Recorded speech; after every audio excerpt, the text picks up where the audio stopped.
Ini materinya mengenai bendahara ya. Tim presentasi nanti bebas ya, boleh terkait dengan tema yang ada di slide di kontrak pembelajaran tentang kartu kredit pemerintah ya, atau hal lainnya sepanjang ada kaitannya dengan bendahara. Pembahasan kita hari ini ada beberapa rangka, pendahuluan, konsep dan bisnis, tes dan gambaran umum aplikasi, masuk input proses dan outputnya, dan terakhir adalah risiko pengendalian. Ini beberapa dasar hukum pelaksanaan bendahara. Kalau dari istilah umum di Undang-Undang Nomor 1 itu ada namanya bendahara ya. Setiap orang atau badan yang memberi tugas dan atas nama negara menerima, menyimpan, menyerahkan uang atau surat berharga atau barang negara. Jadi istilah umumnya bendahara. Kemudian nanti ada istilah lebih khususnya, itu ada bendahara umum negara yang saat ini dimanai oleh Menteri Keuangan. Menteri Keuangan kemudian dapat dikuasakan jajarannya. Kemudian ada namanya bendahara penerimaan yang ditunjuk untuk menerima, menyimpan atau usahakan pertanggungjawaban uang pendapatan negara atau daerah. Jadi khusus untuk menerima, menyimpan. Sementara bendahara pengeluaran nanti yang tidak hanya menyimpan, tidak hanya menerima, menyimpan. Jadi ini terkait dengan belanja negara. Kalau penerimaan terkait dengan pendapatan, kalau bendahara terkait dengan belanja negara.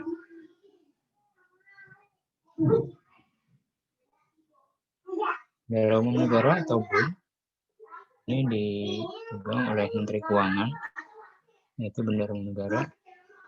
Selaku BUN dapat mengangkat kuasa bendahara umum negara. Tugas kebendaraan sebagai masuk pada ayat 1 2004 meliputi kegiatan menerima, membayar, menyerahkan unit usaha dan mempertanggungjawabkan uang dalam pengelolaannya.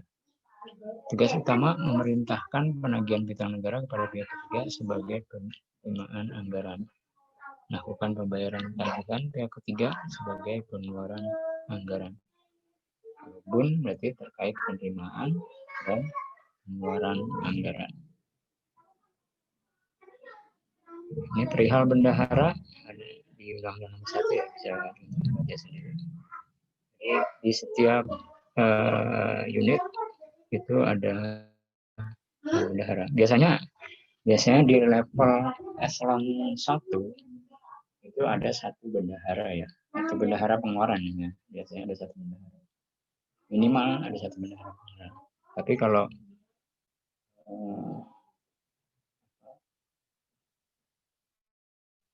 bendahara pembantunya itu ada beberapa bendahara pembantu. Kalau bendahara penerimaan tidak semua unit ada, tergantung apakah ada unit yang khusus menangani penerimaan negara. Contohnya PKN ya, berarti ada penerimaan ya. Penerimaan BLU berarti kemungkinan berarti ada bendahara penerimaan dan juga ada bendahara pengeluaran. Secara garis besar bendahara dibagi dua, bendahara penerimaan dan bendahara pengeluaran. Bendahara pengeluaran ini nanti dibantu oleh bendahara pengeluaran pembantu. Bisa terdiri dari lebih dari satu pembantu. Bisa dua, bisa tiga, tergantung kebutuhan.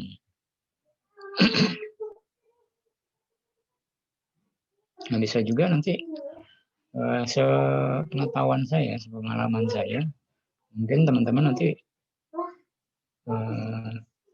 misalnya baru masuk gitu ya, kemudian bekerja di bagian pengelola keuangan, kemudian bisa saja nanti ditunjuk sebagai bendahara. Tentunya setelah mengikuti ini ya beberapa pelatihan mengenai bendahara, dia akan bisa ditunjuk sebagai bendahara pengelola.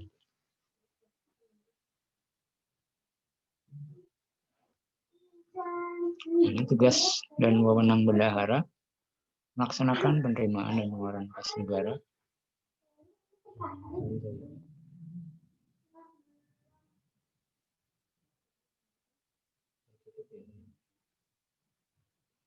Memerintahkan penagihan piutang negara kepada pihak ketiga sebagai penerimaan anggaran.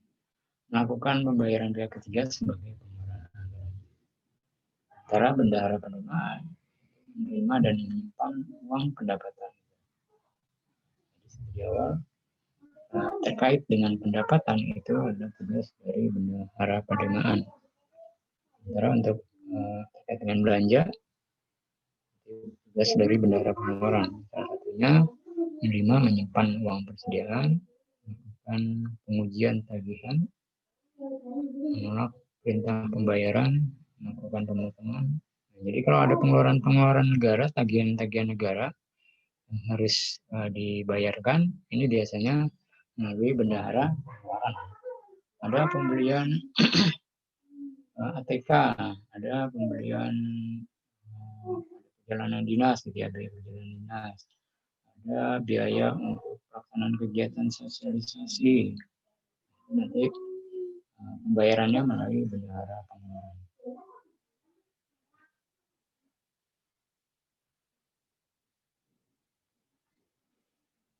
Bendahara merupakan bagian dari kelompok modul anggaran yang fungsinya adalah menitikberatkan pada proses penatausahaan penerimaan dan pengeluaran negara di bendahara terdiri dari modul penerimaan dan bendahara pengeluaran.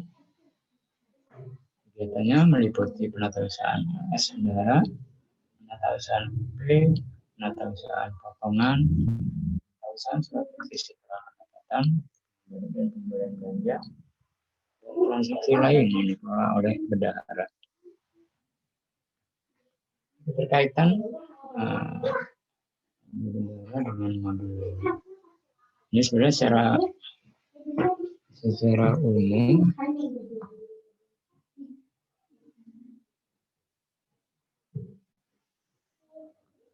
modul bendahara terkait dengan modul pembayaran.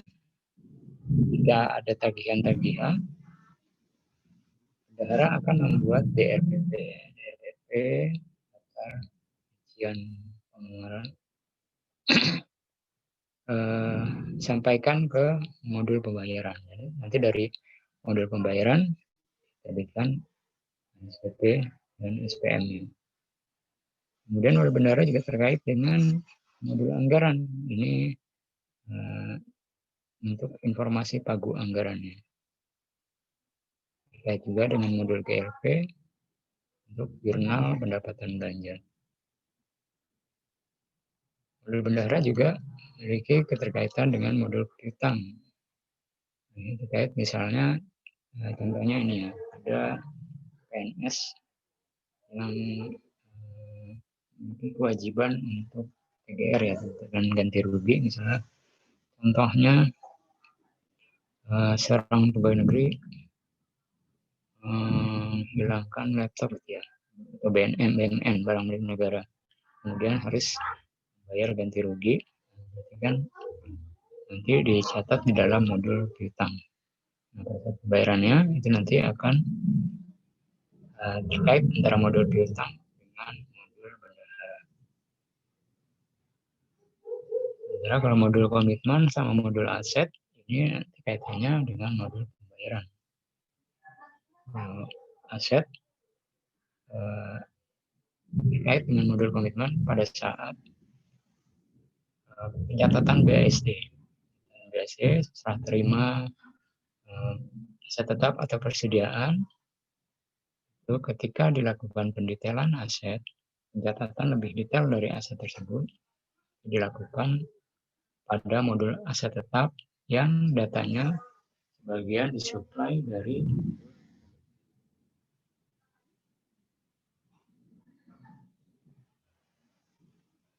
modul bendahara penerimaan. Ini merupakan bagian dari kelompok modul bendahara yang fungsinya menitikberatkan pada proses penatausahaan penerimaan pada satker yang memiliki pendapatan khusus. hanya satker yang memiliki pendapatan khusus saja yang ada bendahara penerimaan. Kalau satker yang nggak ada pendapatan khusus ya tidak perlu. Apa saja yang ruang lingkup di modul penerimaan ini? Ini pertama adalah pengelolaan PNBP fungsional, pengelolaan dana pihak ketiga, pengelolaan perpajakan, pengelolaan kas lainnya, dan juga terakhir penyusunan laporan pertanggungjawaban bendahara penerimaan. Terkaitan atau integrasi modul bendahara penerimaan dengan modul lainnya, ini integrasi dengan modul pembayaran. Bila ada pembayaran PNBP, PNBP terkait dengan modul pembayaran. Kemudian terkait juga dengan modul administrasi apabila ada referensi perubahan referensi ya, perubahan referensi dari akun penerimaan, apakah penambahan baru, akun baru, atau perubahan nomenklatur akun. Nah, itu nanti terkait dengan modul administrasi. Karena anggaran itu menyangkut penerimaan dan pengeluaran, maka modul bendahara penerimaan juga memiliki keterkaitan dengan modul anggaran, mensuplai data estimasi pendapatan kepada modul bendahara penerimaan. Ya, semua modul yang ada di Sakti itu terkait dengan modul BLP besar dan pelabuhan.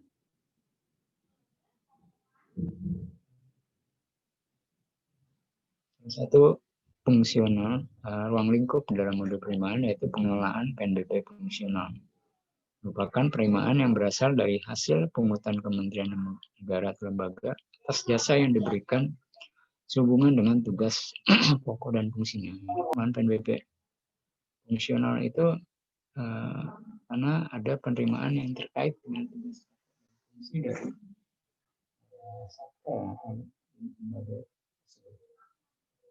kegiatannya nanti berupa membuat SBS ya, mencatat setoran PNBP fungsional, mencatat setoran PNBP ADK PNBP dari aplikasi Simponi. Ini aplikasi yang dikembangkan oleh DJA Direktorat Jenderal Anggaran untuk pencatatan PNBP. Jadi ada satu aplikasi lagi terkait dengan PNBP namanya aplikasi Simponi. Kegiatan lainnya adalah melakukan monitoring penerimaan. Ini proses dalam pengelolaan PNBP fungsional. Pertama, setoran PNBP dalam bentuk SBS ya, surat bukti setoran PNBP yang menggunakan SBS, surat bukti setoran. Contohnya adalah setoran sewa gedung aula kantor, penyewa ke bendahara. Jadi setoran dari penyewa langsung ke bendahara itu berarti menggunakan surat bukti setoran dalam dokumen surat bukti setoran.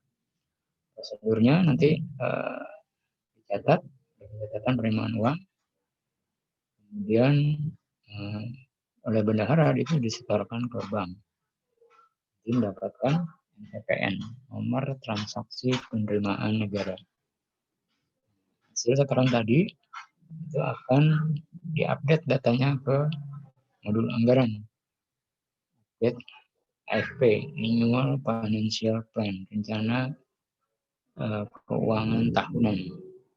Jadi di modul anggaran di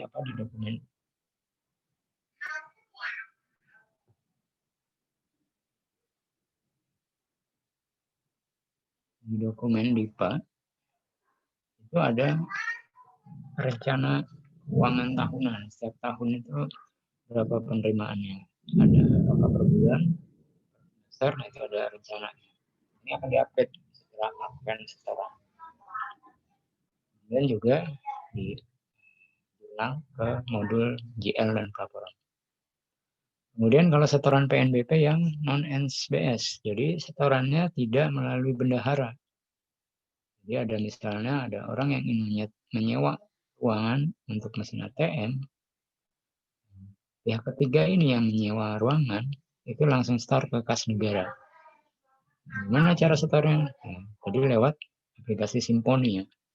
Jadi daftar dulu di aplikasi Simponi, nanti baru dapat kode billing, baru nanti disetorkan ke bank. Dari bank nanti datanya dari Simponi itu akan dimasukkan ke modul penjara penerimaan di peran PNBP ini. PNBP ini masuk modul penerimaan, datanya dari bank, dari Simponi, dan dilakukan update ke modul anggaran, update annual financial plan, rencana keuangan. Jadi update ke modul GL dan laporan. Jadi ada dua cara, dengan SBS surat setoran atau non SBS tanpa surat setoran. Nanti penyewanya atau pihak ketiga langsung ke kas negara. Ini contoh pengelolaan dana titipan dari pihak ketiga. Misalnya surat setoran pendapatan lelang yang bersumber dari uang jaminan dari pemenang lelang. Jadi kalau ada lelang, setiap peserta lelang itu harus menyetorkan uang jaminan. Karena harga lelang nanti disebutnya limit ya, harga limit. Misalnya saya mau lelang, kalau negara mau lelang kendaraan dinas gitu ya.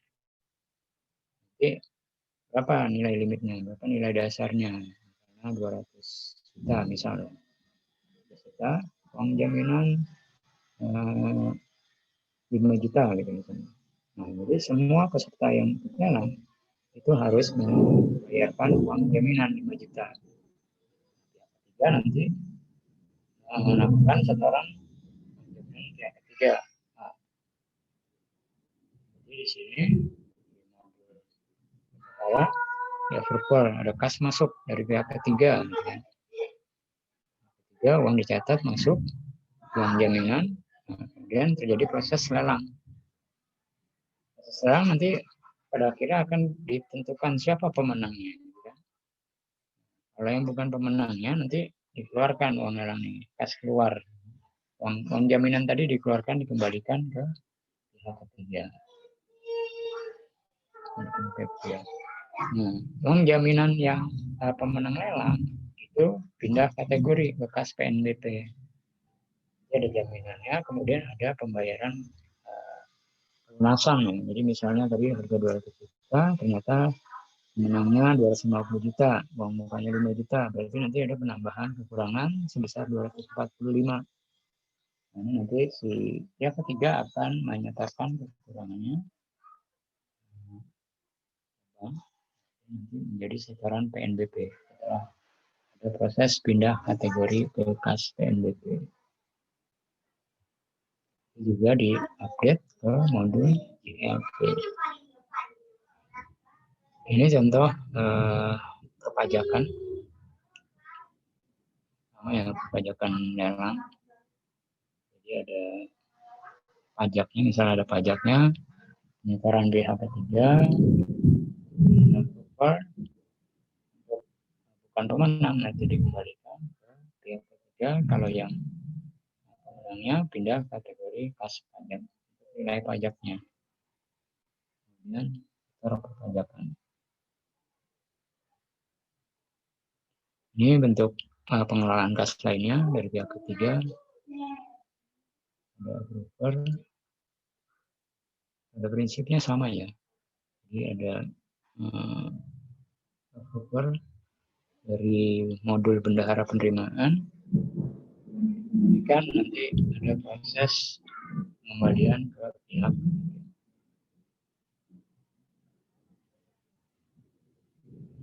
dan terakhir tugas dari bendahara penerimaan itu adalah menyusun LPJ dan pengiriman ADK. LPJ bendahara penerimaan yang dibuat dalam Sakti merupakan turunan sublabel akun dari akun-akun terkait bendahara penerimaan yang disajikan dalam laporan keuangan Satker. ADK LPJ bendahara penerimaan dihasilkan atau dibentuk pada Sakti, kemudian diunggah pada screen.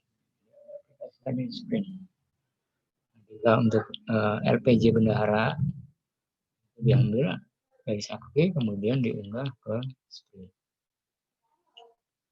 Ini salah satu fitur di dalam aplikasi Sakti ya. Ada perekaman saldo awal, kemudian nanti ada mutasi, dan mutasinya bisa dilihat-lihat ya.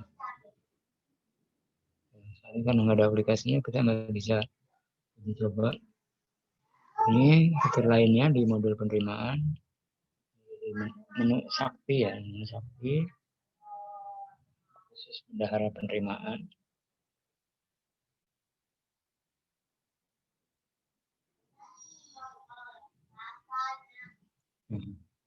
Kemudian yang kedua adalah modul bendahara pengeluaran, yaitu bagian dari kelompok modul bendahara yang fungsinya adalah menitik beratkan pada proses penatausahaan penerimaan dan pengeluaran negara pada bendahara pengeluaran terkait dengan belanja negara, pengelolaan belanja negara. Apa saja ruang lingkupnya? Ada pengelolaan dana UP, uang persediaan ya, GUP, gantian, dan TUP tambahan. Kemudian ada pengelolaan dana titipan LS bendahara. Ada penyusunan LPJ bendahara. Integrasi antara modul bendahara dengan modul anggaran. Modul anggaran akan menyampaikan data pagu. Modul bendahara dapat melihat data pagu dari modul anggaran. Kemudian nanti kalau ada pengeluaran itu akan diupdate datanya. Update data FP, Annual Financial Plan, dan FA, Fund Availability. Jadi dana yang tersedia berapa setelah ada pembayaran? Ada pembayaran, update Annual Financial Plan. Kemudian jurnal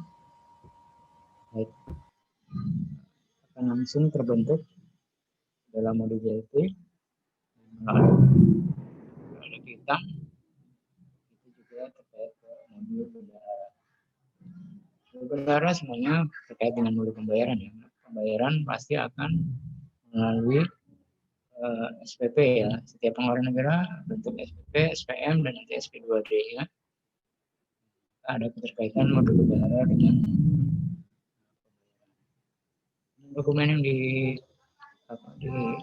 dikirimkan di dalam modul pembayaran. Nanti ada DRPP, pengeluaran belanja. Sementara dari modul pembayaran nanti ada informasi mengenai SP2D UP. SP2D sudah terbit, akan diinformasikan oleh modul pembayaran ke modul bendahara.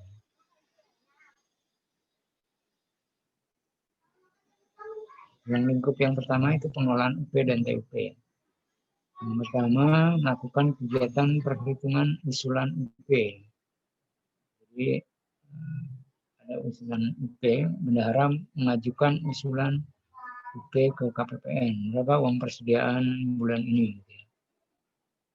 Kemudian cetak rincian pembayaran TUP, rekam dan mencatat kwitansi, nilai memungut dan menyetorkan pajak. Jadi ada pengeluaran-pengeluaran yang ada pajaknya itu harus dipungut oleh bendahara dan disetorkan ke bank. Catat penerimaan sisa UP. UP merupakan uang muka kerja dari kuasa bun kepada bendahara pengeluaran yang dapat dimintakan penggantiannya. Ini kalau detail dari bendahara sudah dipelajari di itu ya, di antara pengelolaan negara mungkin. Ini proses pengelolaan UP dan TUP. Dari bendahara nanti melakukan input referensi akun UP. Kemudian setup label UP. Kemudian menghitung usulan UP.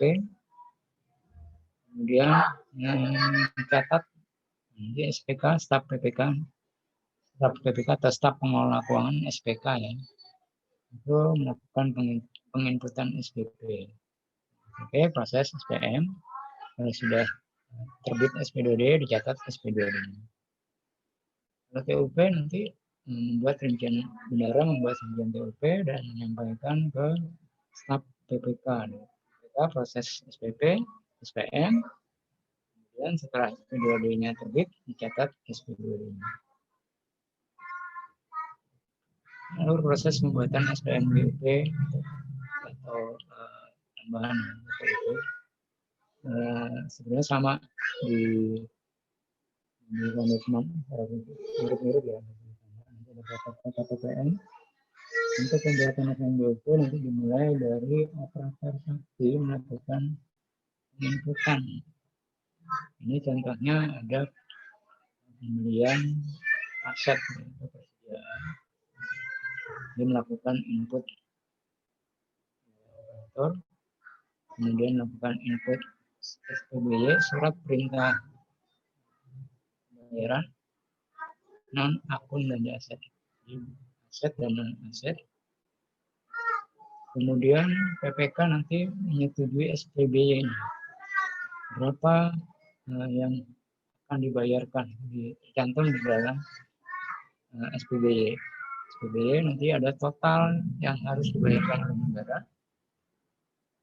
Kemudian negara nanti menerbitkan kwitansi. Kalau ada pajaknya, melakukan pengenaan pajak, sekarang melalui bilir MPN. Ini nanti bisa dibahas di modul penerimaan yang pertemuan berikutnya.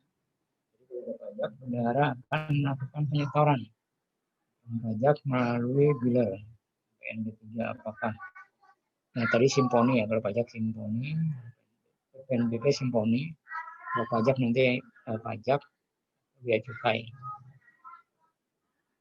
Nanti dari setelah kesetoran nanti ada kode billing dan NTPN dari bank akan mendapatkan NTPN. Setelah pembayaran pajak, setelah ada pajaknya baru membuat JRPP. Nanti baru proses input SPP. Ya. SPP, PPK disetujui,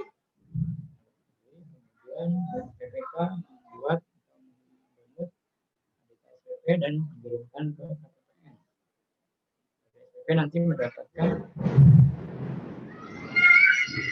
responnya nanti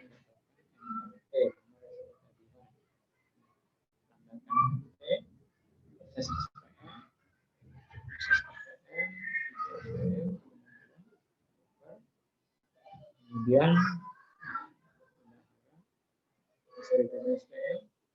nanti akan membuat ADK SPM yang dikirimkan ke KPPN bentuk PNRT. ADK PNRT ini dikirim, diproses dan menghasilkan SP2D. Diterbit, dicatat oleh operator modul bendahara pengeluaran. Kalau pembelian atau pengeluaran itu dalam bentuk aset, nanti dicatat oleh operator aset detailnya di dalam modul aset atau persediaan.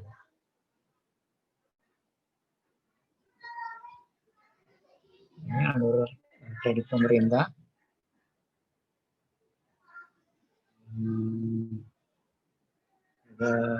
Intinya sama ya, proses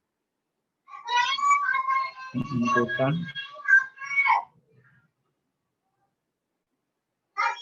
Jadi kalau ada terkait pengeluaran itu berupa belanja barang, pembelian aset atau persediaan,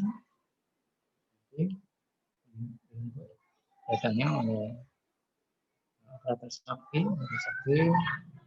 kemudian proses dikirimkan ke PPK, PPK disetujui, membuat SPP, kirim ke KPPN, nanti dari KPPN direspon melalui SPAN dalam bentuk NRT, kemudian SPN, sampai terbit SP2D, kemudian baru pembayaran nanti melalui kartu kredit pemerintah. Pajaknya disetor pajak.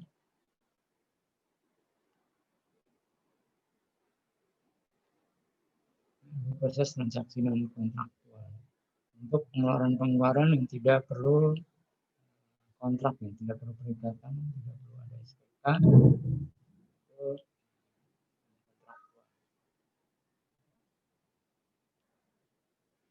Prosesnya sama ya, dari penjemputan supplier, kemudian ada supplier, kalau memang supplier belum ada, tapi membuat NIK supplier BCR ya.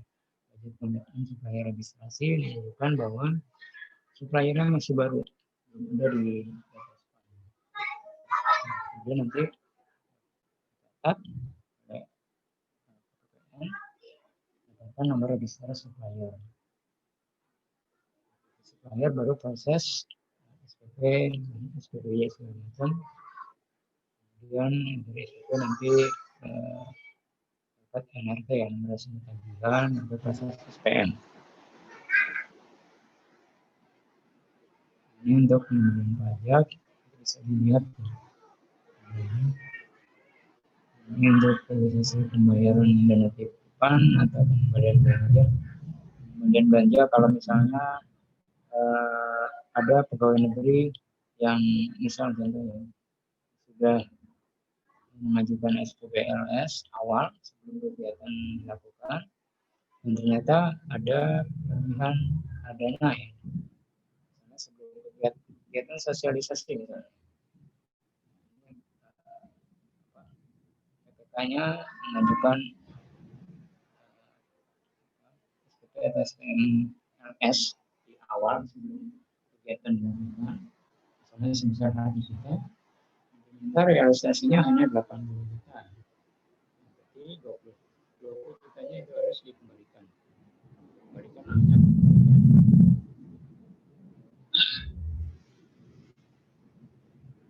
jadi pemberian dana itu diserahkan ke bendahara.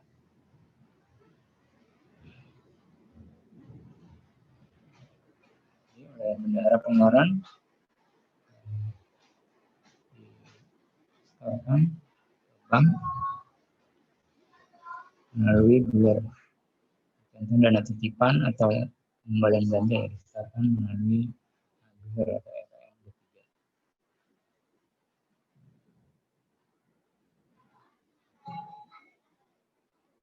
PJ bendahara ada buku kas umum, buku pembantu, mas, monitoring UP dan monitoring uang muka.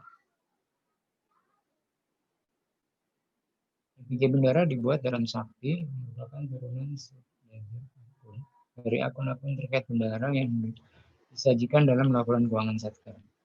Tidak diperlukan lagi rekonsiliasi internal antara SAI dengan LPJ, mengingat keduanya disusun dalam sistem yang sama. Jadi di dalam sistem akuntansi instansi SAI, biasanya kan tiap Satker itu ada bendaharanya.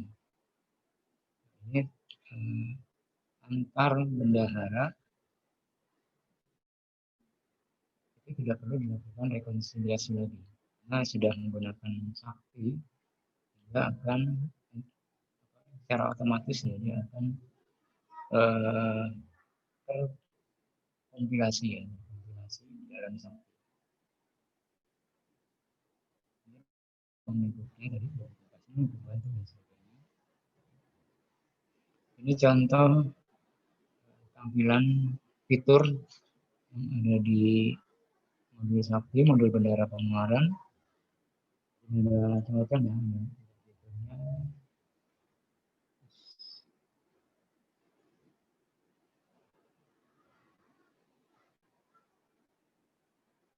Kemudian ada submodul bendahara pengeluaran pembantu. Jadi bendahara pengeluaran itu dibantu oleh bendahara pengeluaran pembantu. Bisa satu orang, bisa dua orang, tergantung kebutuhan. Merupakan bagian dari kelompok bendahara yang fungsinya adalah menitikberatkan pada proses pengusahaan penerimaan dan pengeluaran negara pada bendahara pengeluaran. Ruang lingkupnya penerimaan dana dari bendahara pengeluaran, pembayaran uang persediaan, pembayaran atas SPM negara, pembayaran aktivitas kas lainnya. Merekam biasanya nanti merekam uang muka bendahara pengeluaran, rekam dan mencetak kwitansi, memungut dan menyetorkan pajak SPP pada bendahara pengeluaran pembantu.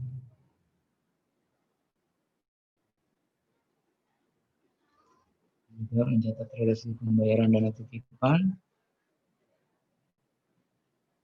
Dan di dalam pengelolaan PNBP umum, tugasnya membuat SBS, mencatat setoran PNBP umum, dan melakukan monitoring penerimaan.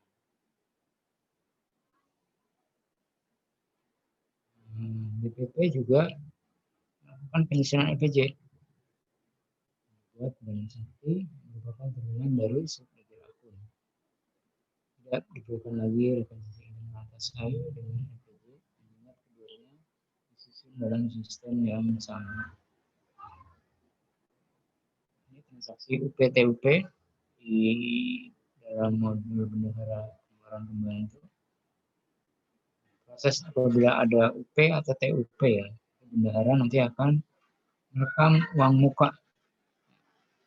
Jadi tugas bendahara ini nanti kan dibantu oleh BPP pengeluaran-pengeluaran. Jadi bendahara melakukan perekaman uang muka, kemudian nanti BPP melakukan approval. Oke, saya terima uang mukanya. Kemudian membuat perintah bayar kwitansi, kemudian melakukan pembayaran. Pembayaran dilakukan oleh BPP. Kalau ada sisanya nanti dikembalikan ke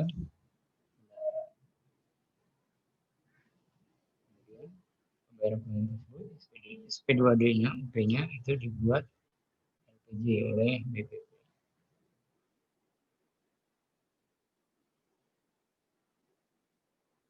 Pembayaran MS bendahara.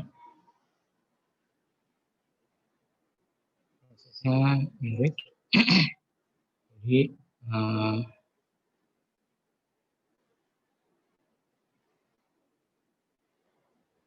setelah ada SP2D, uang masuk ke kas bendahara pengeluaran, itu nanti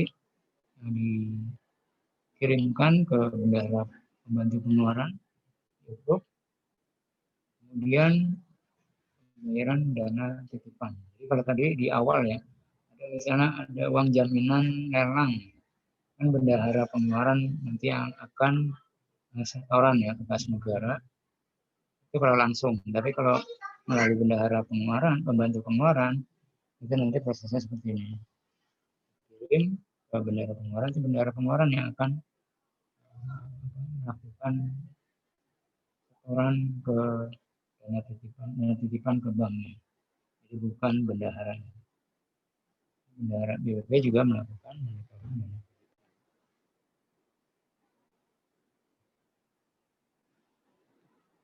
Kemudian pengembalian belanja nanti bendahara pengeluaran yang melakukan pembayaran bank dan juga jurnal ke JR pelaporan. Jurnal semuanya sudah otomatis ya di aplikasi. Ini risiko yang mungkin terjadi di dalam modul bendahara. Ini tidak akurat. Sangat mungkin terjadi. Pengendaliannya berupa pengendalian integritas penguasaan data, batasan akses ke data. Ini bentuk-bentuknya umum ya. Risiko umum, ada data yang valid, kemudian kalau kerusakan data. Jadi bentuk pengendalian juga bentuk umum, data menerapkan DRP dan sebagainya. Yang risiko khusus pembayaran duplikasi, karena ada ketidakcermatan bendahara atas pembayaran dengan menggunakan UP bisa terjadi. Sehingga bentuk pengendaliannya mengharuskan kelengkapan bukti tagihan. Semua tagihan itu harus lengkap buktinya. Jangan dibayar kalau tidak lengkap. Ini lengkap perlu nanti ketika teman-teman misalnya diberikan tugas sebagai bendahara pembantu pengeluaran, memastikan kapan dari cek lagi aturannya. Biasanya di aturannya sudah ada. Ini orang A harus dilampirkan apa? Kalau nggak tahu, bisa ditanyakan. Seniornya kan kemudian jadi nanti ketika bertugas di pengawasan harus sering-sering berkonsultasi ya, konsultasi itu orang yang sudah pengalaman, tidaknya dengan bendahara ya, atau dengan PPK atau dengan keuangan lainnya. Jadi usahakan terus belajar, jangan melakukan tindakan di luar dari aturan yang sudah. Oke, itu aja materi mengenai bendahara pengeluaran. Nanti kelompok 3 materinya apa yang akan dipresentasikan? KKP, Pak. Kartu kredit pemerintah. Oh, KKP. Nanti presentasinya ini mungkin ini premium ya?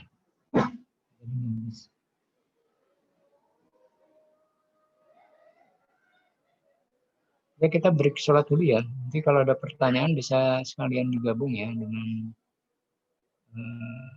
presentasi. Dengan waktu sudah besar. Kita break dulu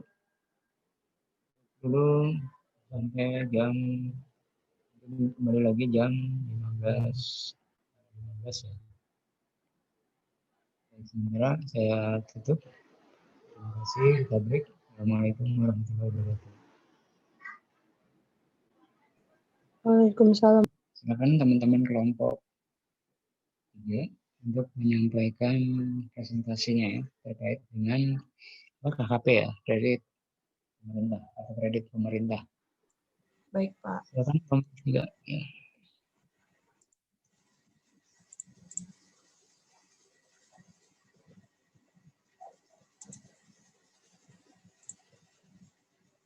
Apa sudah terlihat, teman-teman? Dan Bapak. Ya, Sudah. Oke, selamat sore teman-teman dan Bapak. Sore.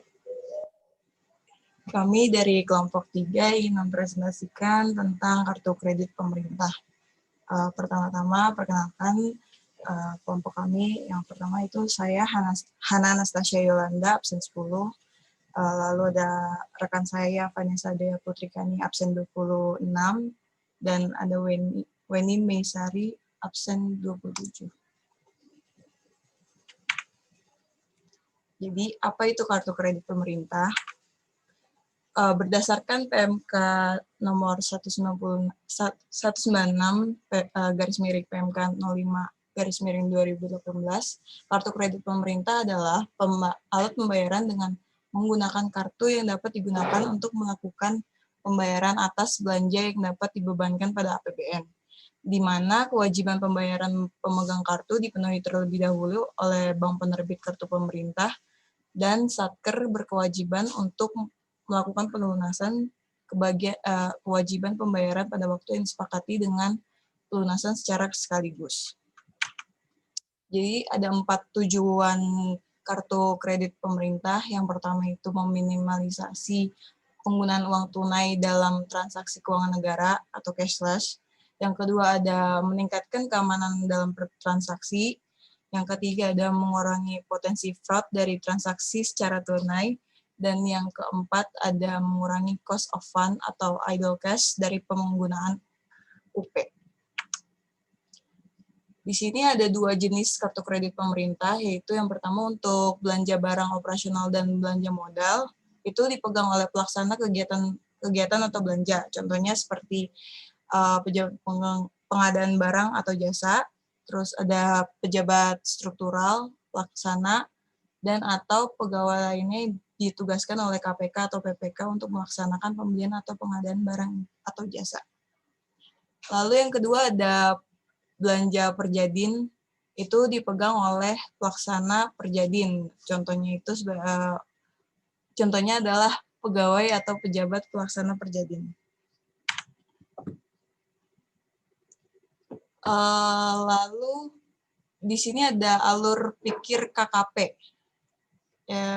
pembayaran dengan uang persediaan dapat digantikan dengan alat pembayaran non-tunai berupa kartu kredit yang selama ini telah disediakan pihak bank, sehingga dapat menekankan jumlah UP yang beredar.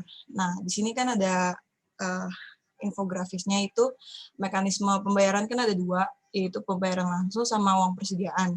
Nah, kalau langsung kan langsung ke penerima hak, jadi langsung dikirim ke rekening penerima hak. Jadi cashless gitu kan.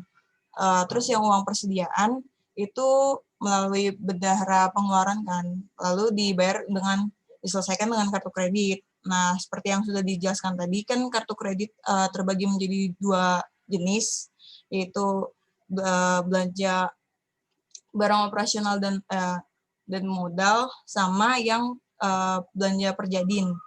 Nah, itu kartu kredit pemerintah itu juga termasuk dalam merupakan corporate card ya. Nah, itu tuh sudah dijelaskan sih. Lalu mekanisme pengujian dan pembayaran kartu kredit pemerintah. Itu ada yang pertama itu transaksi dengan kartu kredit oleh pemegang kartu kredit. Yang bukti dokumen yang didapat itu adalah bukti pengeluaran sama daftar pengeluaran real. Yang kedua itu lalu pengujian oleh PPK dan penerbitan SPBY atau surat perintah pembayaran. Itu dokumen yang didapat itu adalah daftar pembayaran tagihan dan SPBY-nya. Yang ketiga adalah verifikasi oleh bendahara. Dokumennya itu adalah permintaan penggantian UP KKP. Lalu yang keempat ada penerbitan SPP GUP KKP oleh PPK. Dokumennya adalah SPP GUP KPP. Terus yang kelima adalah penerbitan SPM GUP KKP oleh PPSPM. Dan dokumennya adalah SPP GUP KKP. Terus yang keenam ada penerbitan SP2D oleh KPPN, dan yang terakhir adalah penerbitan rekening oleh bendahara. Selanjutnya akan dijelaskan oleh teman saya. Selanjutnya itu ada proporsi UP tunai dan UP KKP.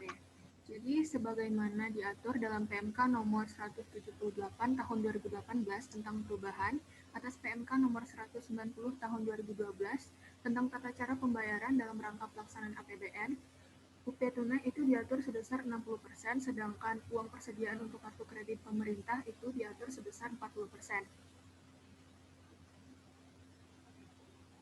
Next.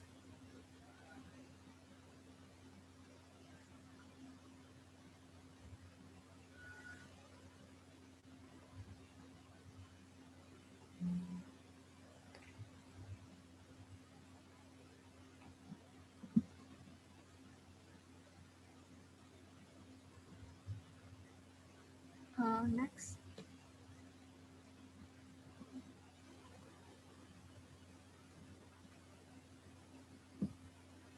Berikut ini ada ilustrasi tentang perhitungan UP.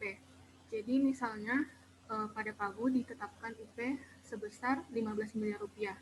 Pagu jenis belanja yang dapat dibayarkan melalui UP itu ditetapkan sebesar 8 miliar rupiah. Nah, besaran UP Satker per bulan itu ditetapkan maksimalnya sebesar 500 juta rupiah. Atas angka tersebut, maka diperoleh proporsi UP tunai tadi sebesar 60%, maka UP tunainya sebesar 300 juta rupiah, sedangkan proporsi UP untuk kartu kredit pemerintah sebesar 40%, maka uang persediaan kartu kredit pemerintahnya sebesar 200 juta rupiah. Nah, jika terdapat perubahan besaran UP, misalnya ditetapkan besaran UP Satker per bulan maksimal 1,5 miliar rupiah, dengan proporsi yang sama, maka diperoleh proporsi UP tunai sebesar 60%, yaitu sebesar 900 juta rupiah, dan proporsi UP KKP sebesar 40%, yaitu sebesar 600 juta rupiah. Kemudian, jika ada kondisi terkait perubahan proporsi UP, jika ditetapkan perubahan proporsi UP menjadi proporsi UP tunai, misalnya sebesar 70%, dan proporsi UP KKP ditetapkan sebesar 30%, maka diperoleh UP tunai sebesar Rp350 juta dan proporsi UPKKP sebesar 30% itu sebesar Rp150 juta. Next.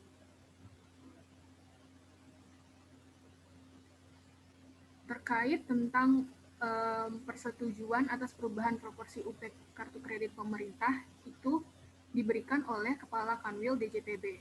Persetujuan atas perubahan proporsi UPKKP dapat berupa kenaikan atau penurunan proporsi UPKKP. Adapun pertimbangan terkait persetujuan atas kenaikan proporsi UPKKP adalah sebagai berikut. Yang pertama, kebutuhan penggunaan UPKKP dalam 1 bulan melampaui besaran UPKKP. Dan yang kedua, frekuensi penggantian UPKKP tahun yang lalu lebih dari rata-rata 1 kali dalam 1 bulan dalam 1 tahun. Sedangkan persetujuan atas penurunan proporsi UPKKP itu pertimbangannya adalah sebagai berikut. Kebutuhan penggunaan UP tunai dalam 1 bulan melampaui besaran UP tunai. Yang kedua, frekuensi penggantian UP tunai tahun yang lalu lebih dari rata-rata 1 kali dalam 1 bulan dalam 1 tahun.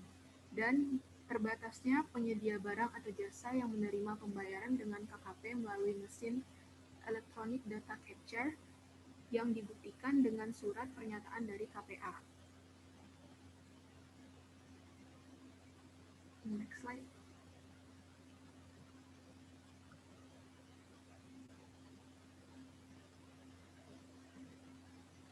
Selanjutnya adalah organisasi dan manajemen pengguna kartu kredit pemerintah. Di sini ada 12. Yang pertama itu ada Ditjen Perbendaharaan, ada di pelaksanaan anggaran, Kanwil DJPB, KPPN, KPA, PPK, PPSPM, Bendahara Pengeluaran atau Bendahara Pengeluaran Pembantu, Pemegang KKP, Administrator KKP, Kanpus, Bank Penerbit KKP, dan Bank Penerbit KKP. Berikutnya terkait kewenangan organisasi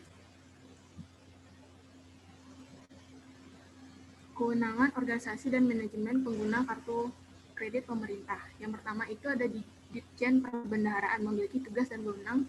Yang pertama itu sebagai PKS Induk, di mana Ditjen Perbendaharaan melakukan perjanjian kerjasama induk dengan kantor pusat Bank Penerbit KKP terkait koordinasi pengembangan pelaksanaan pembayaran dengan KKP dalam rangka standarisasi dan percepatan pelayanan pembayaran dengan KKP.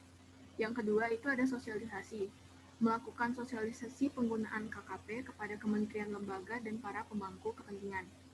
Yang ketiga ada MONEF, melakukan monitoring dan evaluasi atas pelaksanaan pembayaran dengan KKP secara berjenjang dan berkala. Dan yang keempat ada koordinasi, yaitu melaksanakan koordinasi dengan kantor pusat Bank Penerbit KKP dan instansi terkait lainnya dalam hal terjadi permasalahan dalam pelaksanaan KKP di tingkat pusat dan daerah. Selanjutnya itu Direktorat Pelaksanaan Anggaran. Tugas dan wewenangnya adalah sebagai berikut. Yang pertama, rekapitulasi. Menyusun rekapitulasi laporan hasil MONEF, pelaksanaan pembayaran dengan KKP tingkat pusat. Yang kedua, ada rekomendasi, yaitu di mana Direktorat Pelaksanaan Anggaran dapat memberikan rekomendasi kepada Kepala KPPN untuk memberikan surat teguran dan atau pemotongan besaran UP KKP kepada KPA. Yang ketiga, ada rekomendasi yang diberikan kepada pimpinan unit eselon 1 Kementerian Lembaga terkait perbaikan pelaksanaan pembayaran dan penggunaan KKP di lingkungan Kementerian Lembaga bersangkutan. Kemudian, organisasi berikutnya yaitu Kantor Wilayah Ditjen Perbendaharaan memiliki wewenang sebagai berikut. Memberikan persetujuan sebagian atau seluruhnya permohonan dispensasi perubahan besaran UP, memberikan persetujuan permohonan perubahan proporsi besaran UP KKP, dan menyusun rekapitulasi laporan hasil MONEF pelaksanaan pembayaran dengan KKP tingkat Kanwil DJPB. Next. Selanjutnya, organisasi yaitu KPPN memiliki wewenang sebagai berikut, yaitu melakukan penelitian besaran atau proporsi UP KKP, menerbitkan surat persetujuan besaran UP KKP Satker, dan melakukan pencatatan ke dalam kartu pengawasan UP atau TUP KKP. Untuk KPA memiliki wewenang sebagai berikut, menerbitkan surat pernyataan UP, mengajukan surat permohonan perubahan besaran UP KKP ke KPPN, menetapkan pemegang KKP dan administrator KKP. Pejabat pembuat komitmen memiliki wewenang sebagai berikut: melakukan pengujian, menerbitkan DPT KKP, PTK atas nama KPA menerbitkan surat perintah bayar. Kemudian pejabat pembuat surat perintah membayar memiliki wewenang sebagai berikut, yaitu melakukan pengujian atas SPP GUP atau SPP PTUP KKP beserta dokumen pendukung, menerbitkan SPM GUP atau SPM PTUP KKP, dan menandatangani SPM GUP atau SPM PTUP KKP. Kemudian untuk bendahara pengeluaran atau bendahara pengeluaran pembantu memiliki wewenang untuk menyampaikan kebutuhan UPKKP Satker kepada PPK dan melampirkan daftar rincian yang menyatakan jumlah UP tunai dan UPKKP yang dikelola oleh masing-masing bendahara pengeluaran.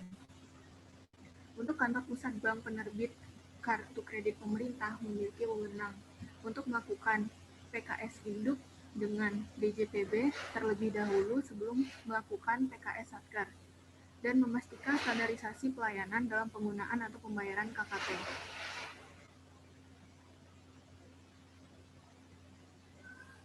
Untuk pemegang KKP sendiri itu memiliki wewenang yang pertama itu untuk membuat surat perjanjian penggunaan KKP dengan KPA, dan yang kedua secara aktif memeriksa kondisi dan rincian transaksi KKP. Sedangkan untuk administrator KKP itu memiliki kewenangan sebagai berikut, yaitu untuk melakukan aktivasi KKP dan request atau aktivasi PIN KKP. Kemudian meminta kenaikan limit KKP secara sementara atau permanen kepada bank penerbit KKP. Kemudian melakukan monitoring pengembalian limit KKP secara sementara ke limit awal. Untuk bank penerbit KKP itu memiliki kewenangan yang pertama untuk menerbitkan KKP, rekapitulasi penerbitan KKP dan tanda terima KKP, menyampaikan laporan tunggakan tagihan KKP kepada Satker, dan menutup KKP berdasarkan surat penarikan. Kemudian ini ada alur tentang permintaan uang persediaan kartu kredit pemerintah. Jadi yang pertama, bendahara pengeluaran menyampaikan kebutuhan UPKKP Satker kepada PPK. Kemudian berdasarkan kebutuhan UPKKP, PPK mencantumkan kebutuhan UPKKP dalam surat pernyataan UP. Kemudian surat pernyataan UP akan diterbitkan oleh KPA.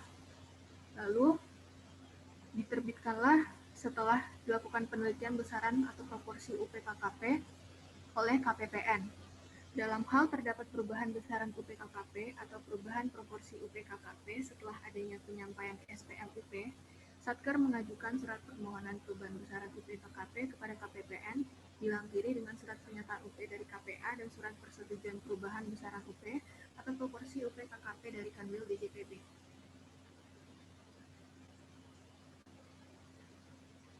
Selanjutnya akan dijelaskan oleh rekan saya, Weni. Baiklah, untuk selanjutnya ada keperluan kartu kredit untuk belanja barang operasional serta belanja modal. Nah, jenis belanja barang operasional itu antara lain seperti belanja keperluan perkantoran, belanja pengadaan bahan makanan, belanja penambahan daya tahan tubuh, dan belanja barang operasional lainnya. Yang kedua ada belanja barang non-operasional. Jenisnya itu yaitu belanja barang non-operasional lainnya. Yang ketiga ada belanja barang untuk persediaan. Contoh dari belanja barang untuk persediaan seperti belanja barang persediaan barang konsumsi. Yang keempat ada belanja sewa. Belanja sewa itu seperti belanja sewa kendaraan, gedung, dan peralatan. Yang kelima belanja pemeliharaan dan bangunan. Belanja pemeliharaan gedung dan bangunan jenisnya antara lain belanja pemeliharaan gedung dan bangunan, belanja barang persediaan pemeliharaan gedung dan bangunan, dan belanja pemeliharaan gedung dan bangunan lainnya. Yang keenam, belanja pemeliharaan peralatan dan mesin. Belanja pemeliharaan peralatan dan mesin antara lain belanja pemeliharaan peralatan dan mesin, belanja BBM, dan belanja pelumas, dan pelumas khusus Pertamina. Belanja barang persediaan pemeliharaan peralatan dan mesin, dan belanja pemeliharaan peralatan dan mesin lainnya. Yang ketujuh, ada belanja pemeliharaan lainnya. Jenis dari belanja pemeliharaan lainnya itu seperti belanja barang persediaan pemeliharaan lainnya dan belanja pemeliharaan lainnya. Yang selanjutnya itu belanja modal. Belanja modal dengan nilai belanja paling banyak 50 juta. Next. Selanjutnya, pemegang kartu kredit pemerintah atau administrator kartu kredit pemerintah. Di sini pemegang kartu kredit pemerintah ada pejabat negara, ada pejabat negeri sipil atau PNS, prajurit TNI, anggota Kepolisian Negara Republik Indonesia, dan pegawai lainnya. Nah, maksud pegawai lainnya ini yang pertama dalam hal terdapat keterbatasan jumlah pejabat atau pegawai satker yang memenuhi syarat KPA dapat menetapkan pegawai lainnya sebagai pemegang KKP. Selanjutnya, yang dimaksud pegawai lainnya ini yaitu pegawai non-PNS yang diangkat oleh pejabat pembina kepegawaian atau pejabat yang memiliki kewenangan sesuai dengan ketentuan peraturan perundang-undangan pada kementerian, lembaga pemerintahan, dan kementerian atau lembaga negara atau lembaga independensi. Lembaga lainnya selain lembaga non-struktural termasuk pegawai lainnya pada Badan Layanan Umum. Selanjutnya, itu pegawai lainnya adalah yang memiliki kewenangan pejabat yang mempunyai kewenangan untuk melaksanakan pengangkatan atau penandatanganan perjanjian kerja, pemindahan, dan atau pemberhentian pegawai non-PNS yang diatur dalam ketentuan peraturan perundang-undangan. Pemegang kartu kredit pemerintah atau administrator kredit pemerintah, di sini kalau untuk keperluan belanja barang operasional yang memegang KKP itu adalah pejabat pengadaan barang atau jasa, terus pejabat struktural, pelaksana, dan atau pegawai lainnya yang ditugaskan oleh KPA atau PPK untuk melaksanakan pembelian atau pengadaan barang atau jasa. Kalau kartu kredit pemerintah untuk keperluan belanja perjalanan dinas, jabatan, itu dipegang oleh pelaksana perjalanan dinas. Next.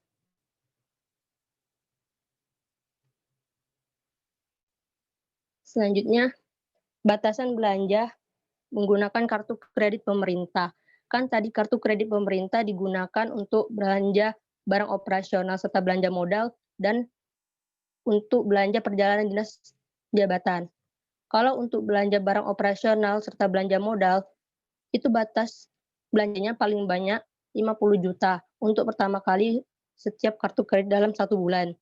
Sedangkan untuk keperluan belanja perjalanan dinas jabatan, itu maksimal paling banyak 20 juta untuk pertama kali setiap kartu kredit dalam 1 bulan.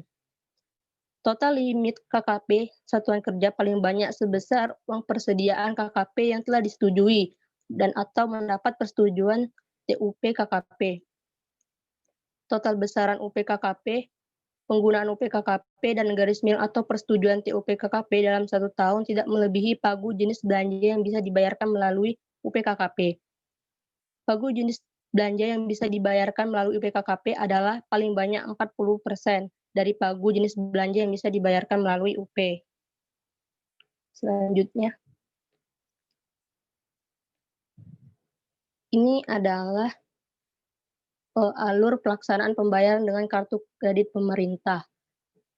Nah, ini dikontekskan misalnya dalam rangka pembayaran perjalanan dinas.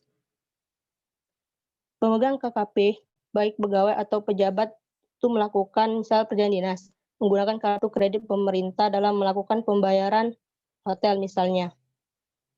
Jadi waktu mau melakukan pembayaran hotel, bukti-bukti berupa tiket, kwitansi pembayaran hotel itu diserahkan kepada PPK. Itu tahap pertama. Kemudian PPK akan melakukan pengujian atas bukti pengeluaran, seperti bukti pengeluaran pembayaran hotel tadi atau dokumen pendukung lainnya. Setelah diuji oleh PPK, bukti pengeluaran tadi kalau lengkap dan benar, maka akan disahkan. Setelah disahkan oleh PPK, maka PPK akan menerbitkan SPBY yang langkah ke-6 itu. Nah, setelah SPBY itu diterbitkan, SPBY akan diserahkan ke bendahara pengeluaran atau bendahara pengeluaran pembantu. Bendahara pengeluaran juga melakukan pengujian atas SPBY yang diterbitkan oleh PBK dan dokumen pendukung lainnya.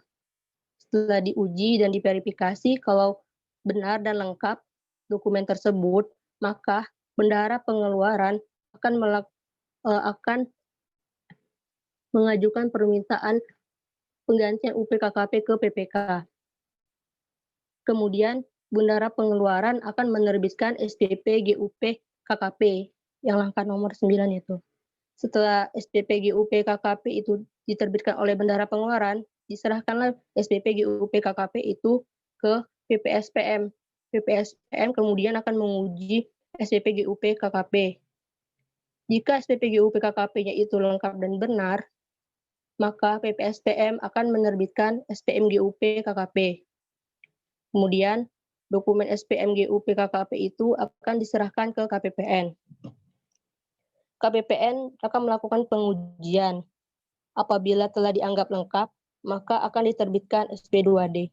SP2D tadi hasil perjalanan dinas dengan menggunakan kartu kredit ditransfer ke rekening bendahara umum pengeluaran. Selanjutnya, bendahara pengeluaran melakukan pendebitan rekening kepada bank yang menerbitkan kartu kredit yang diberikan kepada pemegang atau pelaksana perjalanan dinas tadi. Itulah, baiklah teman-teman, itulah dari kami, dari kelompok 3. Mohon maaf kalau ada salah kata. Saya tutup dan kami akan lanjut ke sesi tanya jawab. Bagi teman-teman yang ingin bertanya, kami persilahkan. Oke, kita kasih applause dulu buat teman-teman kelompok 3 sebelum menyampaikan presentasi yang luar biasa. Selanjutnya, mungkin kalau ada teman-teman yang ingin bertanya ya, silakan. Atau ada yang mau menanggapi, menambahkan, nggak harus bertanya ya, boleh menanggapi, boleh menambahkan, mungkin ada yang terlewat dari penyajiannya, atau berikan komentar apapun boleh ya. Boleh langsung live juga boleh, lewat chat juga boleh, silakan ya, bebas aja. Senyamannya teman-teman aja mau bertanya lewat mana. Silakan bagi yang ingin berkomentar.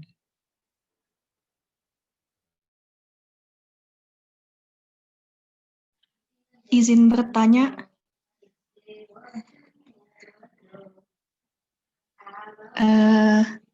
Namanya siapa? Saya Namira, absen 17. Mau bertanya untuk kelompok ini, jadi apakah semua satker sudah menerapkan KKP? Terima kasih.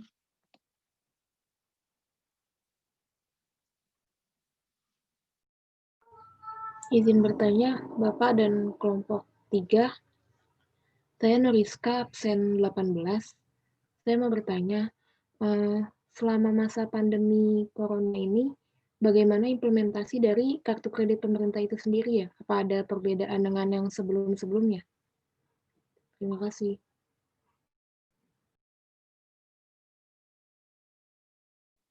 Pertanyaannya susah-susah ya, kasihan banget. Ini gampang-gampang aja ya. Mungkin silakan kelompok 3 kalau ingin merespon. Ini terbuka ya, jadi siapa aja boleh berpendapat. Jadi nggak hanya kelompok 3. Ada yang lain ingin menyampaikan, menjawab pertanyaan, silakan aja. Ini nggak harus kelompok 3. Ini kan informasinya siapapun bisa mendapatkan.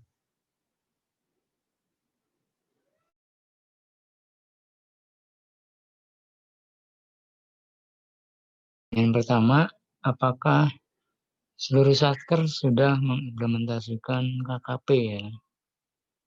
Kalau bicara seluruh satker berarti banyak banget nih satker di Indonesia, banyak berapa nih?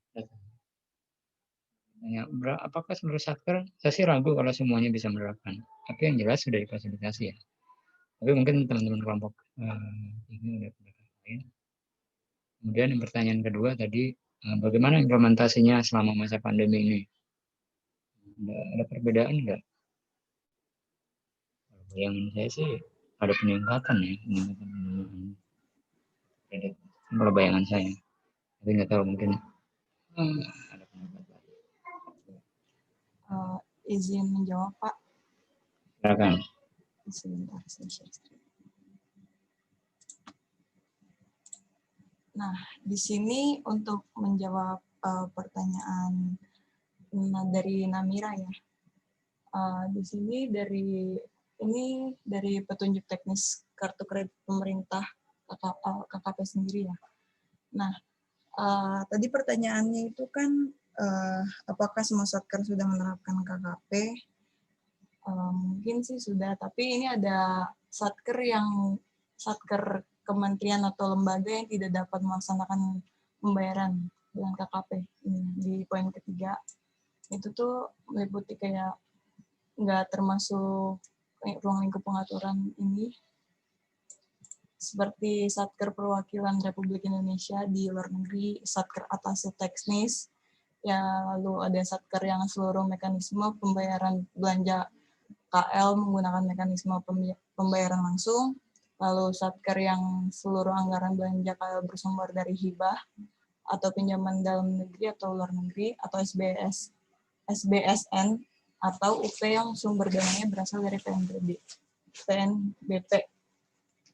Lalu ada satker yang dapat dikecualikan, yaitu satker KL yang memenuhi 2 kriteria, yaitu yang pertama, tidak terdapat penyedia barang atau jasa yang dapat menerima pembayaran dengan KKP melalui mesin EDC yang dibuktikan dengan surat pernyataan konsep penggunaan anggaran, dan memiliki pagu jenis belanja satker yang dibayarkan melalui uang persediaan sampai dengan 2,4 miliar.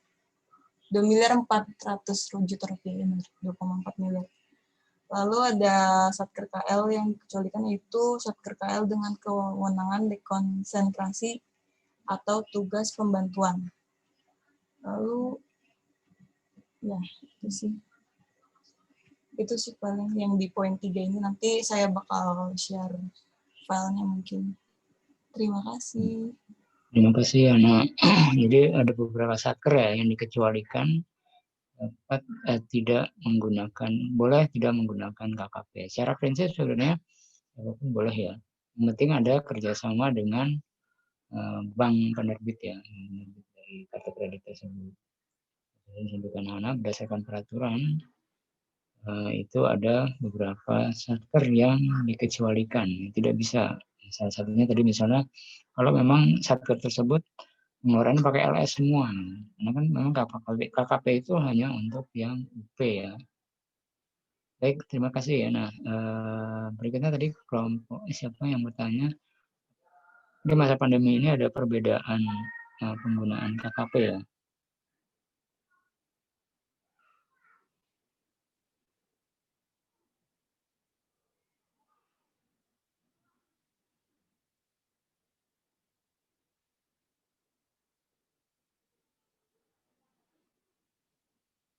Ini ada pertanyaan di chat juga.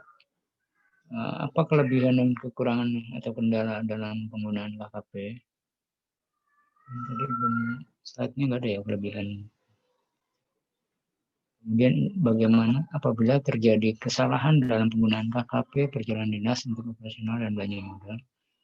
Bagaimana apabila terjadi kesalahan? Contohnya kesalahan apa nih?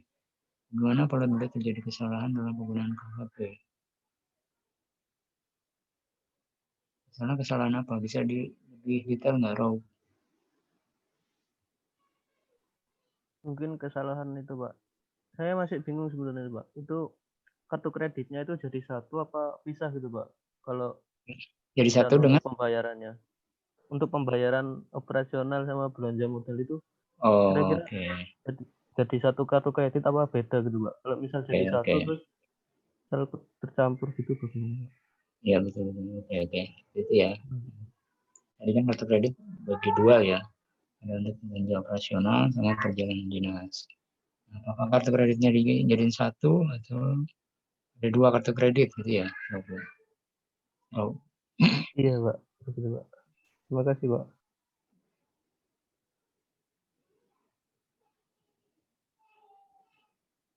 Sebentar ya Pak, sedang dicari Ya. jawabannya. Sabar ya teman-teman ya.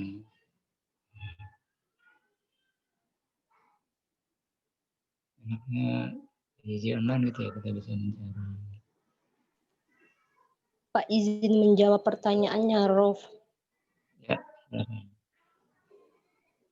Oh, sebentar, Pak.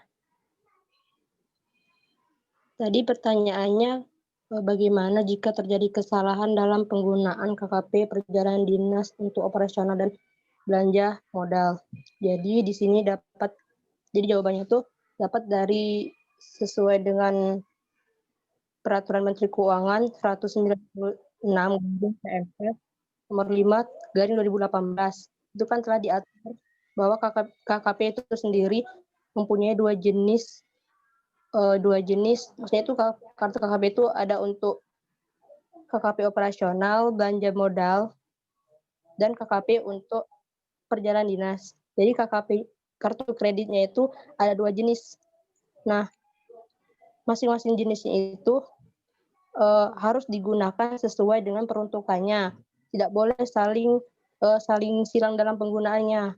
Jadi kalau untuk belanja perjalanan dinas harus menggunakan KKP jenis belanja perjalanan dinas. Kalau untuk belanja modal atau operasional, maka menggunakan jenis KKP yang belanja modal atau belanja operasional. Nah, kalau misalkan mau belanja modal tapi tergesek pakai kartu kredit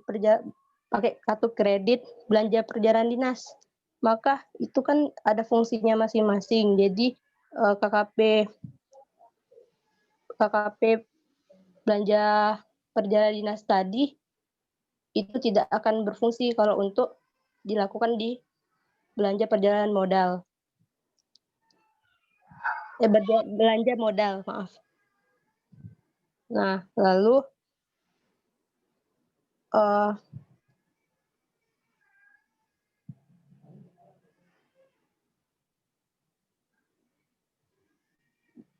jadi itulah tadi intinya, kalau misal tergesek itu si pejabat pemegang KKP harus mengeluarkan UP tunai untuk membayarnya.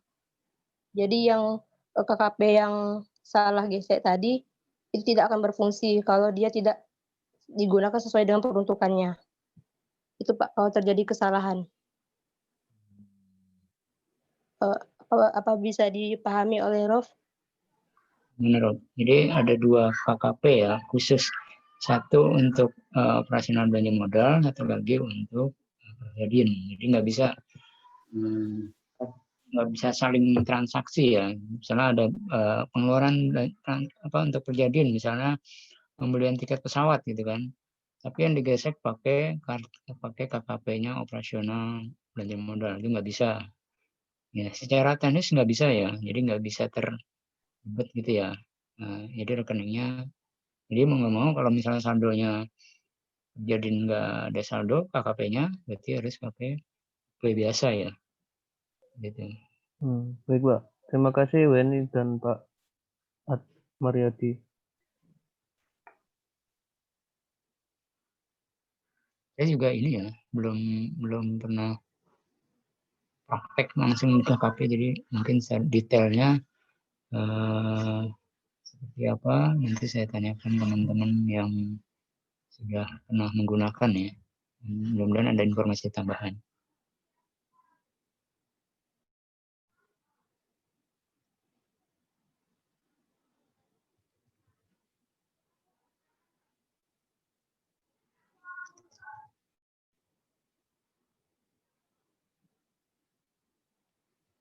Kemudian tadi ada bagaimana penggunaan KKP di masa pandemi ini. Nah, ada ini enggak? Data enggak?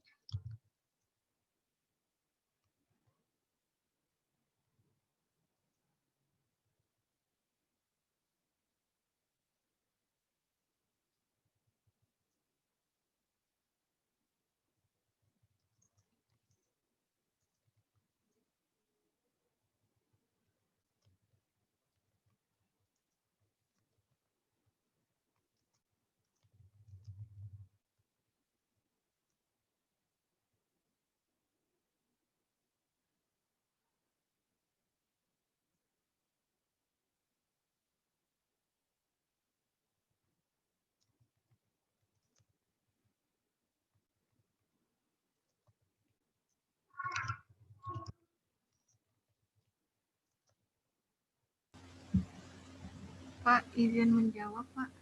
Ya, silakan. Tadi pertanyaan dari Nuriska, itu bagaimana implementasi KKP pada masa pandemi ini. Jadi berdasarkan salah satu artikel yang saya dapat itu dari ada Kanwil DJPB Provinsi Jawa Tengah itu menyelenggarakan gathering implementasi KKP tahun 2020. Jadi kan Kanwil DJPB ini kan sebagai salah satu unit kantor vertikal dari Direktorat Jenderal Perbendaharaan. Itu tadi kan ada yang salah satu wewenangnya itu sosialisasi.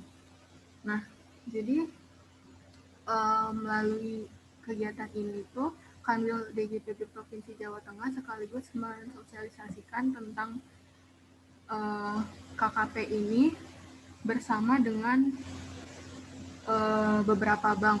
Di sini banknya itu ada Bank BRI sama Bank BNI tentang implementasi KKP tadi.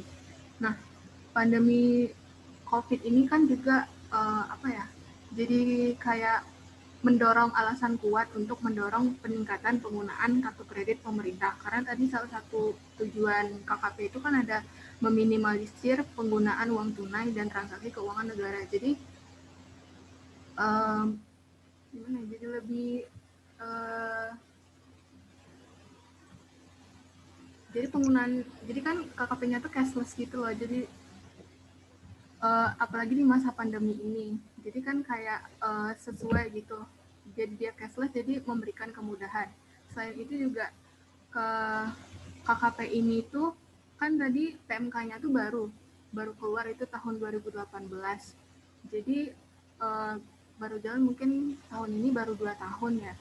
Jadi makanya kayak mungkin transaksinya tuh masih sedikit, cuman karena ada pandemi ini jadinya mendorong peningkatan penggunaan itu sejalan dengan kayak tadi wewenang dari DJPB itu sosialisasinya, jadi biar mendorong peningkatan penggunaan KKP gitu. Kira-kira apakah udah paham?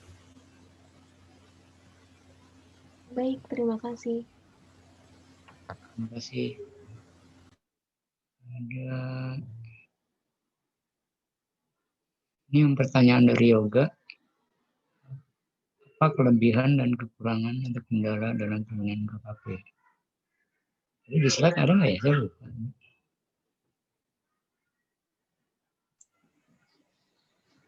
Nggak ada, Pak. Jadi lagi dicari Ada ya? sebentar ya, Pak.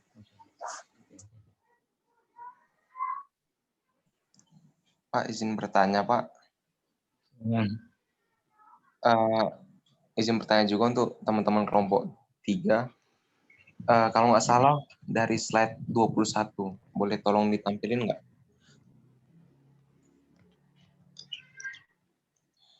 Sebentar ya. Oke.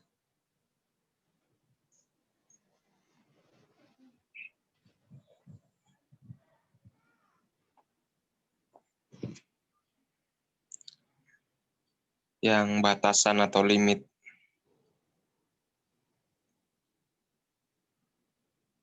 Ya, slide 20. Nah, itu kan di situ ada kata paling banyak sekian untuk pertama kali untuk setiap bulan. Nah, itu untuk setiap kartu kreditnya itu maksud untuk pertama kalinya itu gimana ya, teman-teman? Gimana kalau misalnya yang kedua kalinya atau ketiga kalinya dan lain sebagainya? Makasih. Enggak ya, Imani itu kan pertama kali ada 25.000 ya kan, saldo awal. Dan kalau berikutnya gimana? Tadi kayaknya ada penjelasannya di apa? Ada perubahan UP itu kayaknya di penjelasan. Mungkin bisa dijelaskan kembali ya.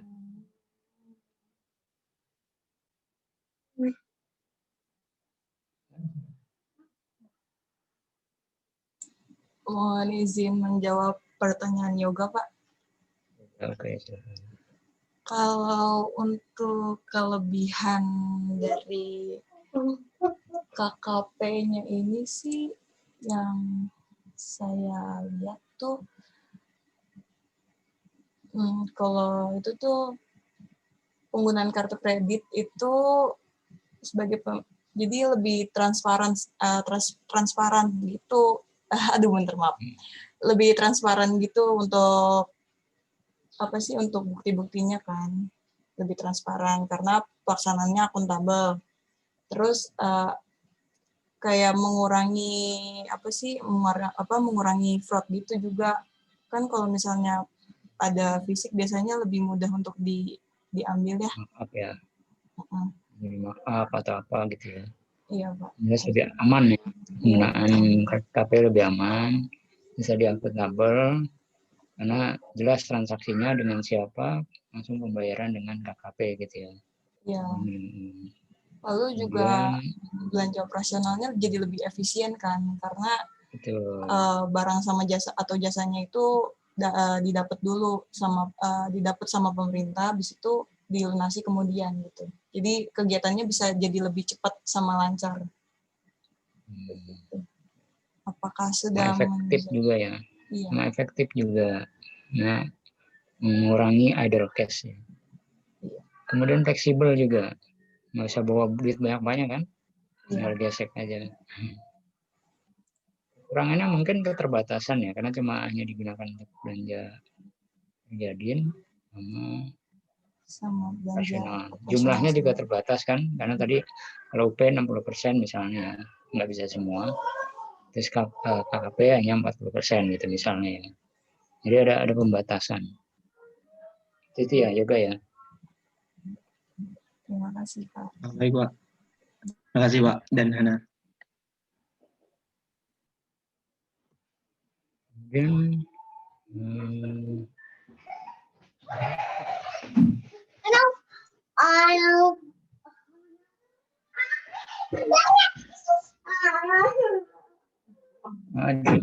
ini tahu nih pamukan enggak.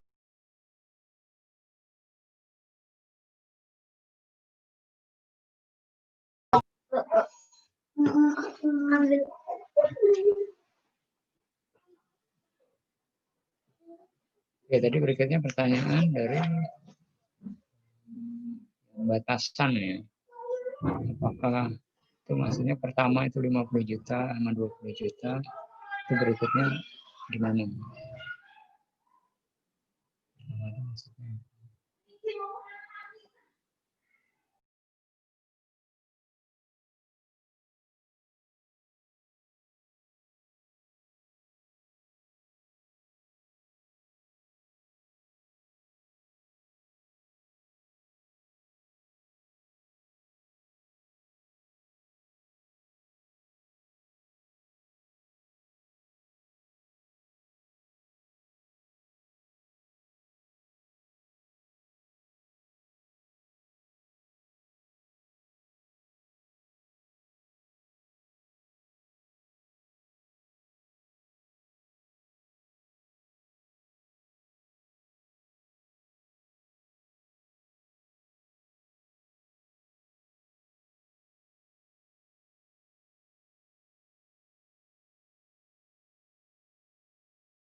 Sebentar ya teman-teman, lagi dicari.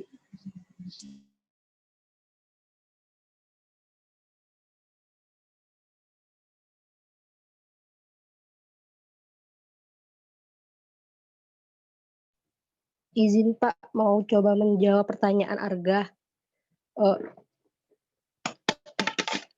Mungkin yang dimaksud untuk pertama kali untuk setiap kartu kredit itu dalam 1 bulan, maksudnya jadi KKP itu dikasih uang saldo 50 juta pada bulan itu, pada bulan pertama 50 juta. Kemudian untuk bulan keduanya dan seterusnya itu mungkin 50 juta juga, tapi itu khusus untuk belanja modal dan operasional.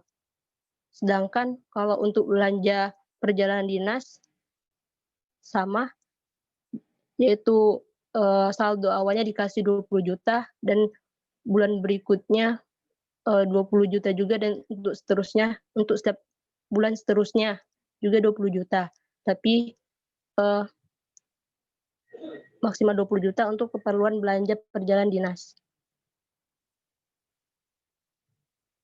Mungkin itu, mungkin ada teman-teman mau nambahkan.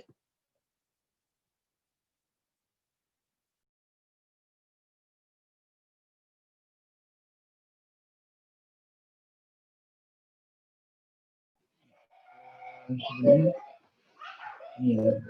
Saya juga menangkapnya saldo awal ya, saldo awal 50 juta. Tapi untuk berikutnya kan tergantung dari UP ya, UP itu kan berbeda-beda. Jadi bisa saja berubah nanti. Itu bisa sangat memungkinkan untuk berubah. Jadi pertama kali setelah penerbitan oleh bank itu diberikan saldo awal 50 juta. Ini saya dari pertanyaan siapa tadi yang Rob ya, yang apabila terjadi kesalahan penggunaan KKP, saya tanya langsung ke bendahara pengeluaran ya. Jadi memang dalam prakteknya itu pernah terjadi. Jadi kalau misalnya kartu kredit itu kan tidak ada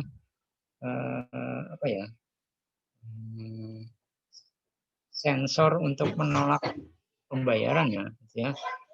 Asal ada tagihan, biasa kartu, udah bayar kan, nggak peduli itu belanja modal atau belanja operasional gitu kan ya. Kecuali ada tanda-tanda. Jadi yang menentuk, jadi filternya itu adalah penggunanya kan. Ini untuk belanja modal ya berarti pakai kartu ini, jangan pakai kartu Pergadin gitu kan. Jadi memang sangat mungkin terjadi kesalahan. Bisa mungkin terjadi ya kesalahan penggunaan kartu, dan itu terjadi di bendahara. Jadi misalnya gini, ketika sedang membutuhkan pengeluaran, misalnya untuk Pergadin ya, sementara saldonya kosong, KKP-nya kosong. Jadi bendahara itu bisa menggunakan KKP yang untuk operasional. Nah, cuma memang ini karena masih baru ya, jadi belum terlalu ketat penggunaannya. Ini saya dapat informasi dari teman bendahara pengeluaran, itu bisa dilakukan. Tapi sepanjang selama pengeluaran lengkap ya, sah, ya belum menjadi masalah. Nah ini ada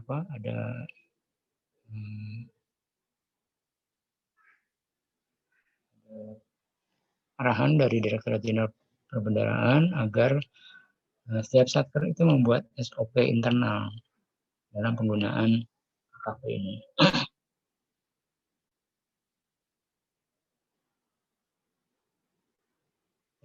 Jadi intinya gitu ya. Jadi bisa terjadi kesalahan, dan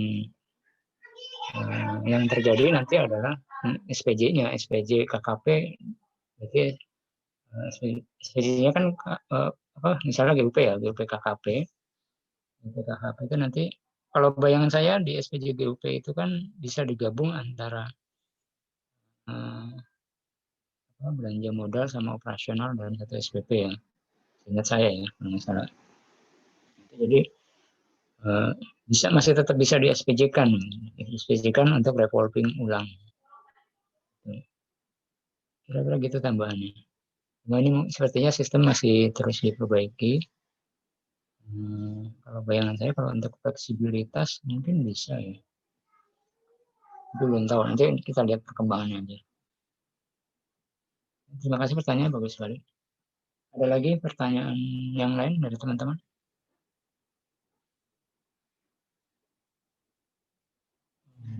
Izin bertanya, Pak. Perkenalkan, nama saya Muhammad Akbal. Izin bertanya. Sebenarnya saya masih belum paham terkait mekanisme kartu kredit secara umum dan KKP secara khusus. Bukannya penggunaan kartu kredit ini dibebankan biaya dan bunga? Bukankah transaksi satker pemerintah relatif besar akan mengakibatkan bunga dan biaya yang juga relatif besar? Bukankah itu lebih memberikan beban pada APBN? Atau adakah perlakuan khusus karena ini digunakan untuk public service? Mungkin bank-bank himbara tidak mengenakan biaya atau bunga tersebut. Gitu sih Pak, agak masih bingung di situ. Bukankah ada biaya bunga? Ya, kayak kartu kredit umumnya ya.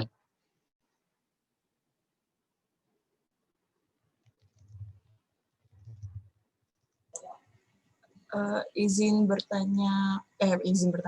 menjawab Pak. Untuk pertanyaan Akbal, di sini saya udah baca suatu artikel ya Pak, Bal, itu mengenai pembebanan bunga sama biayanya ya. Itu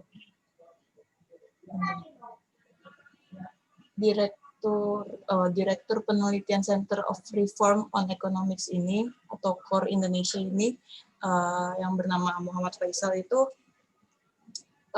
mengatakan bahwa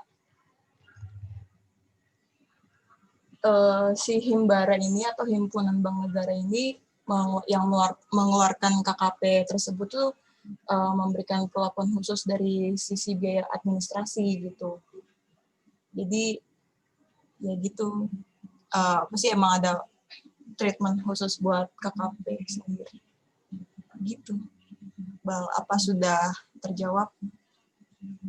Berarti penggunaan KKP nggak dikenai biaya gitu ya, Han? Iya. Tapi terima kasih Hana. Ya, jadi biaya tidak ada biaya bunga seperti layaknya kartu kredit umumnya, tapi dikenakan biaya materai setiap bulannya. Ya, setiap bulan kan ada tagihan, ya itu ada biaya materai, itu yang dikenakan ke Kementerian Keuangan. Hanya biaya materainya aja. Ya, per KKP itu dikenakan biaya materai per bulan. Baik Pak, terima kasih banyak Pak. Ya, ada lagi pertanyaan?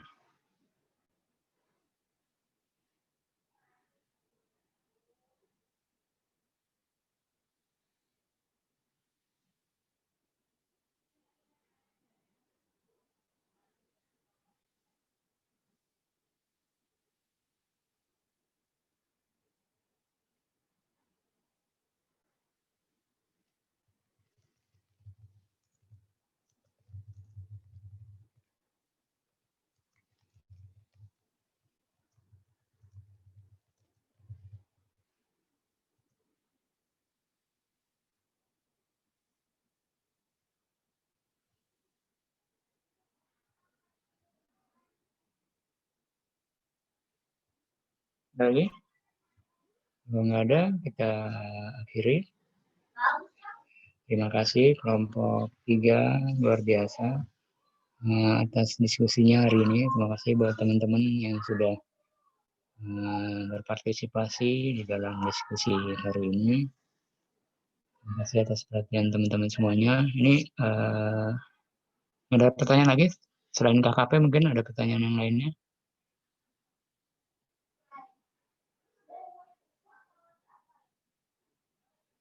Kalau nggak ada, kita akhiri ya pertemuan hari ini. Kalau nanti masih ada pertanyaan, silakan disampaikan melalui WA Group ya, kapanpun, bisa sungkan. Bisa juga WA ke saya. Sekali lagi, teman-teman, Silahkan untuk belajar ya, belajar dari manapun untuk mempersiapkan UTS. Mudah-mudahan lebih memudahkan dalam memahami materi. Nanti bahan di-share ya, yang KKP ya, sama notulensinya. Nanti juga saya tambahkan ada bahan dari bahan KKP dari KKP Guide itu ada juga. Baik, itu saja perkuliahan kita hari ini. Mudah-mudahan bermanfaat. Kita ketemu lagi insya Allah pekan depan. Selamat libur panjang ya. Mudah-mudahan menikmati dan mendapatkan kebahagiaan. Tetap jaga kesehatan, jangan lupa. Saya akhiri pertemuan hari ini. Terima kasih. Assalamualaikum warahmatullahi wabarakatuh. Waalaikumsalam warahmatullahi wabarakatuh. Terima kasih banyak, Pak. Terima kasih banyak, Pak.